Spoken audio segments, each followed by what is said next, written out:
Tú quieres saber cómo ser irresistible al instante. Y yo te voy a explicar cuáles son exactamente las claves para que lo seas. Y vas a ver que es muy fácil. Mis alumnos del campus de Poder Personal trabajan su influencia y su carisma en un programa específico que tenemos, que es el curso experto en influencia y persuasión.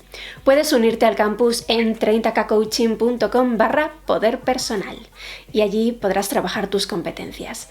Pero vamos con el tema porque es muy interesante. El equipo de investigación Science of People se encontraba estudiando los patrones de comunicación de diferentes charlas TED Talks, que no sé si te sonarán, pero son unas charlas muy famosas que se realizan por todo el mundo sobre temas interesantes.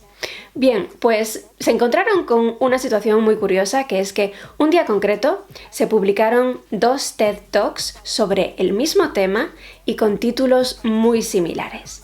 Sin embargo, una de esas charlas tenía 40.000 visualizaciones y la otra 20 millones. De modo que, a partir de esta situación tan curiosa, decidieron abrir una nueva línea de investigación para estudiar concretamente este fenómeno. ¿Por qué, tratándose del mismo tema, algunas personas tienen mucho más éxito que otras a la hora de dirigirse a un grupo, a una audiencia o a una persona? ¿Por qué algunas personas resultan irresistibles desde el primer momento y otras pasan más desapercibidas? El equipo de investigación se dedicó a decodificar toda una serie de características de comunicación en los diferentes ponentes de estas TED Talks. Analizaron en total miles de horas de charlas y prestaron una especial atención a aquellas charlas con ponentes que tenían un éxito desproporcionado en el número de visualizaciones y comentarios y retroalimentación. Querían averiguar por qué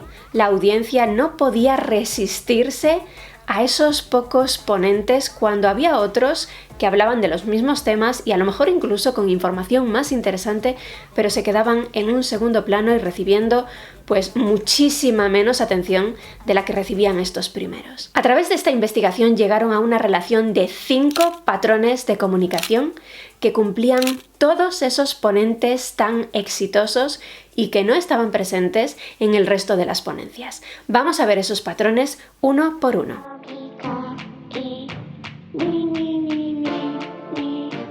El equipo de investigación pidió a una muestra aleatoria de personas que valoraran a diferentes ponentes, diferentes charlas, en función de 3 características: carisma, credibilidad e inteligencia. Pero para esto dividieron a la muestra de participantes en 2 grupos. Uno de los grupos visualizaba las ponencias enteras con sonido, es decir, las visualizaba y las escuchaba.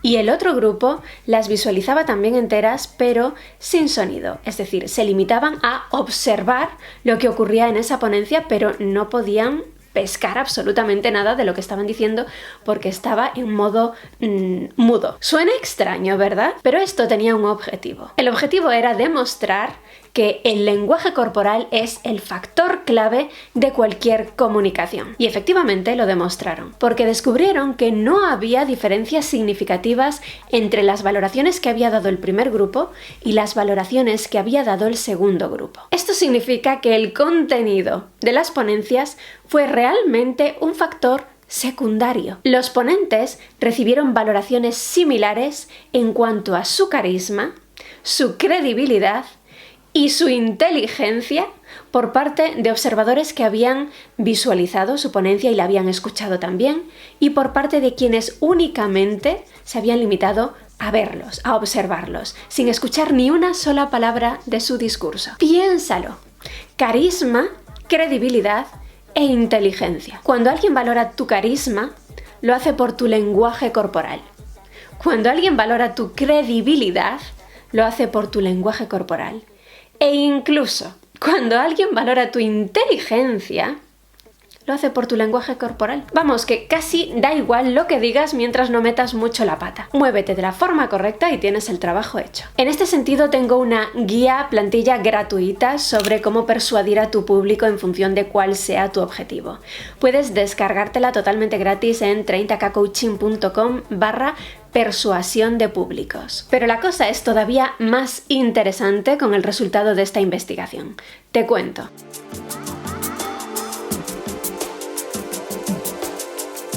El equipo de investigación fue un paso más allá y quiso reproducir la investigación con una variante. Nuevamente tomó a una muestra de participantes divididos en dos grupos. Uno de los grupos visualizó las ponencias completas que iba a valorar y el otro de los grupos visualizó únicamente los 7 primeros segundos de las ponencias.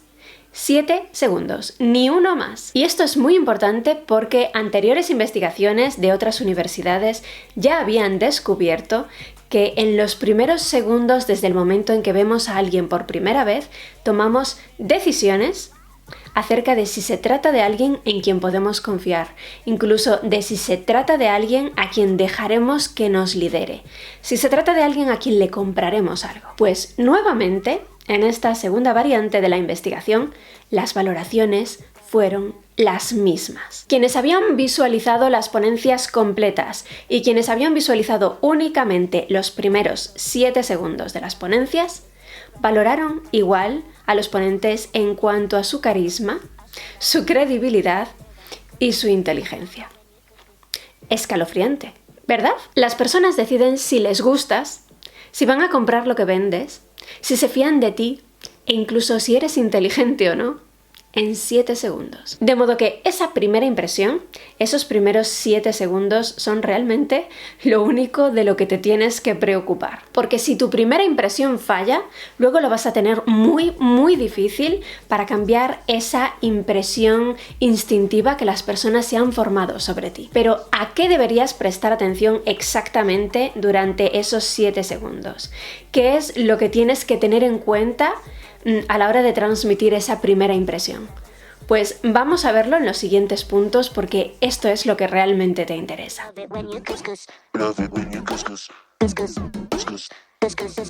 El equipo de investigación descubrió que los gestos manuales tienen un impacto enorme en la percepción de carisma y atractivo. En su análisis calcularon que durante los 18 minutos que duran de media los TED Talks, los ponentes más exitosos, los mejor valorados, realizaban una media de 645 gestos manuales.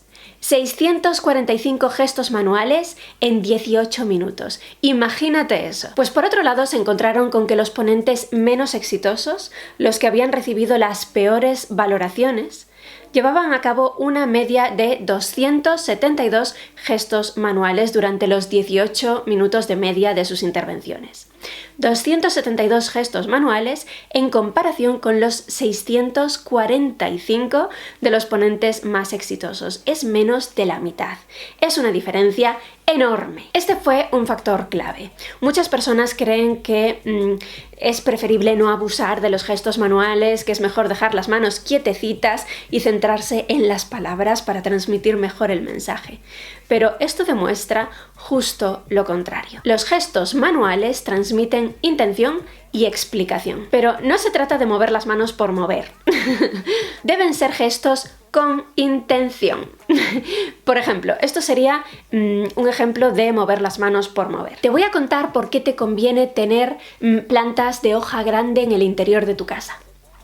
Y esto sería mover las manos con intención. Tengo una gran idea. Te voy a contar 3 cosas que van a cambiar tu vida. ¿Has visto la diferencia? Vamos con la siguiente clave.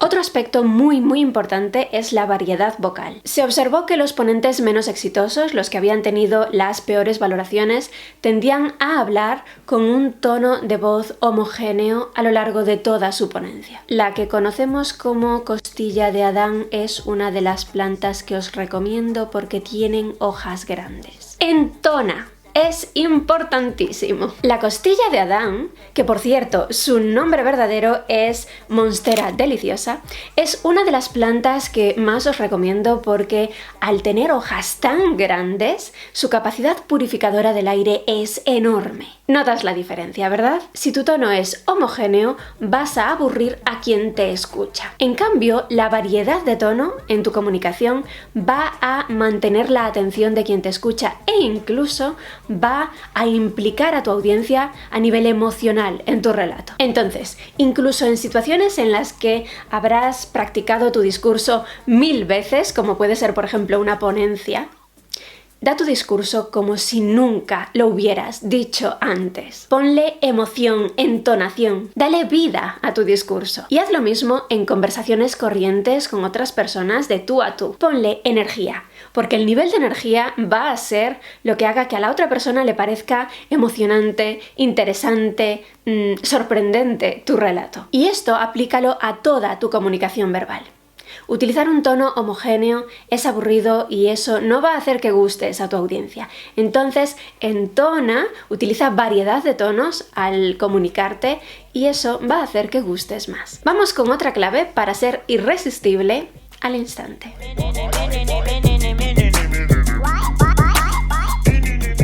Tal vez creas que este era un hallazgo esperado. Ya sabes, la sonrisa siempre da puntos para gustar a la gente, ¿no? Sin embargo, el equipo de investigación no contaba con que la sonrisa fuera un aspecto valorado en este contexto concreto porque, bueno, se trata de ponencias de un carácter intelectual y en este contexto la gustabilidad de los ponentes está más vinculada a su autoridad, a su liderazgo, a su credibilidad. Y el hecho es que, generalmente y de forma natural, los líderes tienden a sonreír menos. Esta es una tendencia universal. De este modo, cuando quieres ser percibido como un líder, siempre se te recomienda no pasarte demasiado con las sonrisas porque eso te resta autoridad, te resta credibilidad. Y es cierto, nuestro cerebro vincula el liderazgo con la seriedad. Sin embargo, y aunque la mayoría de las ponencias de los TED Talks eran sobre temas serios, todos los ponentes que habían sido mejor valorados habían encontrado a lo largo de su discurso alguna razón concreta, algún momento concreto para sonreír. Pero no hablamos de cualquier sonrisa. Hablamos de sonrisas genuinas, sonrisas que expresaban alegría sincera. Y se nota la diferencia entre una sonrisa genuina y una sonrisa fingida. O tal vez para ti no sea tan sencillo ver la diferencia. ¿Quieres averiguarlo? Hay un desafío que publiqué hace tiempo a este respecto en el que desafiaba a mi audiencia, a mis suscriptores, a que de una serie de sonrisas de Taylor Swift, la cantante, reconocieran las 3 sonrisas sinceras. Todas las demás sonrisas eran fingidas. Te reto a que pongas a prueba tu capacidad para diferenciarlas. Te dejo el enlace al vídeo por aquí. Y te dejo también un botón de acceso al campus de Poder Personal. Si has llegado hasta este punto del vídeo, algo me dice que eres la clase de alumno que le va a sacar verdadero partido a mis programas de formación.